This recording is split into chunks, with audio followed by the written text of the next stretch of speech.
Assalamualaikum warahmatullahi wabarakatuh. Kali ini saya mendapatkan sebuah informasi dari Kementerian Pendidikan, Kebudayaan, Riset dan Teknologi, Pusat Data dan Teknologi Informasi.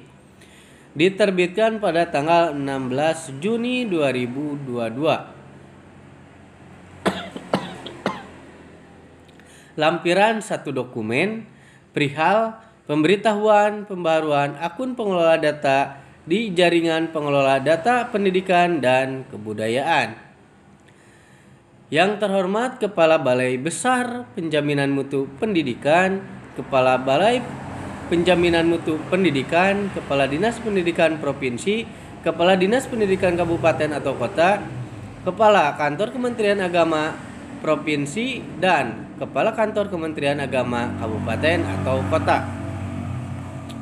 Nah, di sini ya pendataannya ya sampai tanggal 31 Juli ya. Nah, jadi masih lama ya, tetapi ini bagus sekali informasinya. Ada pada tanggal 16 Juni. Jadi untuk pengelolaan data itu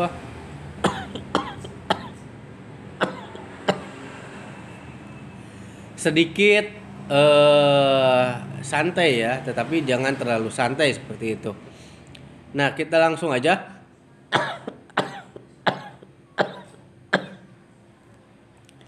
Dalam rangka manajemen keamanan akun pengelola data yang berimplikasi pada pengolahan data pendidikan, Pusat Data dan Teknologi Informasi melakukan pemutakhiran dan menerapkan penyesuaian di aplikasi jaringan pengolah data pendidikan dan kebudayaan di https://2sdm.data.kemendikbud.go.id. Untuk mengakses aplikasi-aplikasi verifikasi dan validasi perpal data induk pendidikan. Sehubungan dengan hal tersebut, kami mohon bantuan saudara untuk menginstruksikan kepada satuan-satuan pendidikan di lingkungan saudara dan petugas pendataan di instansi saudara yang sudah terdaftar di aplikasi jaringan pengolah data pendidikan dan kebudayaan untuk masuk atau login ke aplikasi dan melakukan pembaruan akun sebagai berikut. Yang ke-1 itu yaitu verifikasi email ya Bapak Ibu. Kemudian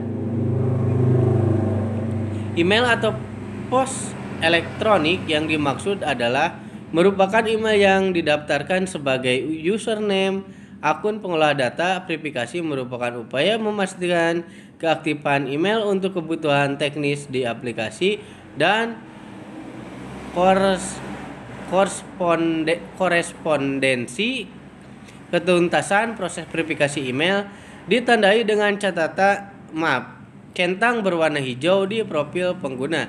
Jika email yang terdaftar sebelumnya berstatus tidak aktif atau tidak sesuai atau tipe, dapat dilakukan penggantian secara mandiri pada fitur pembaharuan email.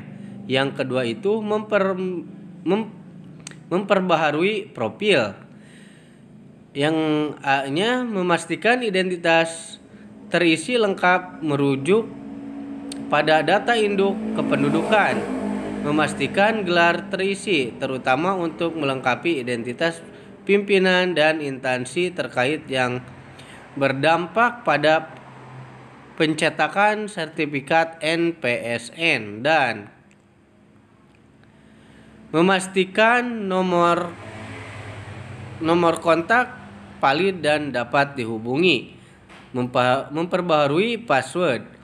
Pembaruan password wajib dilakukan untuk menjamin kerahasiaan akun. Password baru minimal terdiri atas 8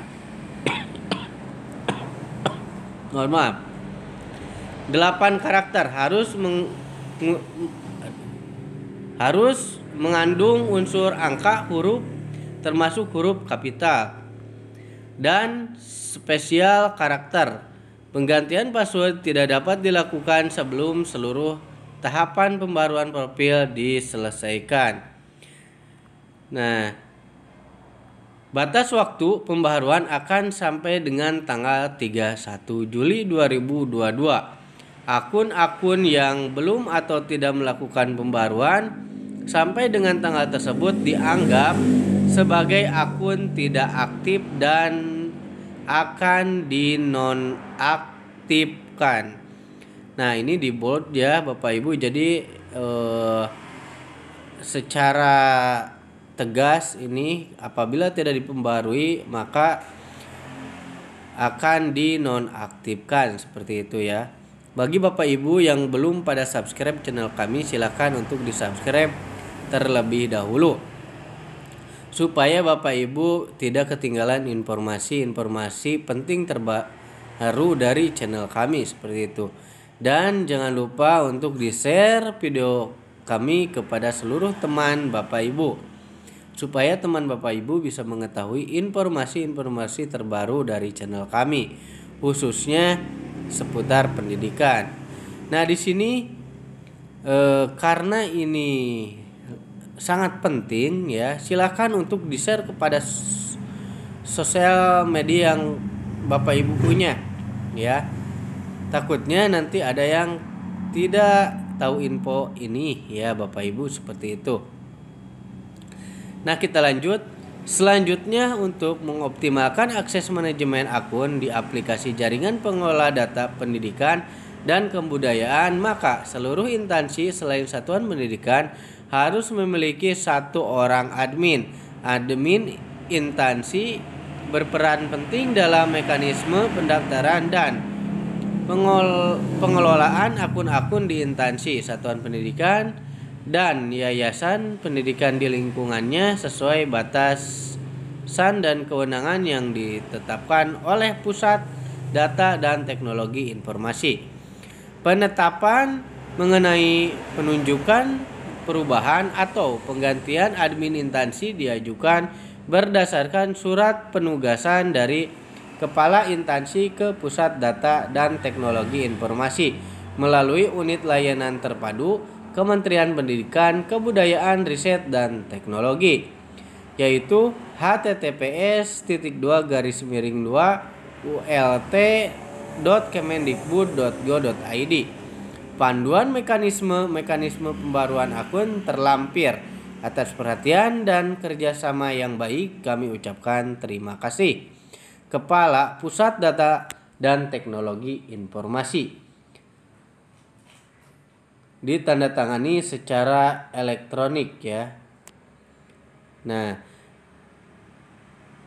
di sini tembusan kepada Sekretaris Jenderal Kemendikbudristek, Sekretaris Direktur Jenderal Pendidikan Anak Usia Dini, Pendidikan Dasar dan Pendidikan Menengah Kemendikbudristek, Sekretaris Direktorat Jenderal Pendidikan Vokasi Kemendikbudristek, Sekretaris Direktorat Jenderal Pendidikan Islam Kemenag Republik Indonesia, Direktorat Bimas Kristen Kemenag RI, Direktorat Bimnas Katolik Kemenag RI, Direktur Bimnas Hindu Kemenag RI, Direktur Bimas Buddha Kemenag RI ya Bapak Ibu. Nah, silahkan untuk di-share video ini kepada seluruh teman Bapak Ibu ya, supaya tahu informasi ini ya. Nah, ini ditandatangani, maaf tadi tidak disebutkan, oleh Dr. Muhammad Hasan Sabibi S.T ST ya, MSI ya, maaf. Nah, ada panduannya nanti ya, setelah ini saya akan bagikan juga. Nah, tetapi sebelumnya silahkan untuk di-share dulu pemberitahuan ini kepada seluruh teman Bapak Ibu dan di media sosial yang Bapak Ibu punya, seperti itu ya. Untuk kali ini, untuk informasi kali ini dicukupkan sampai di sini. Wabillahi taufiq wal hidayah. Wassalamualaikum warahmatullahi wabarakatuh.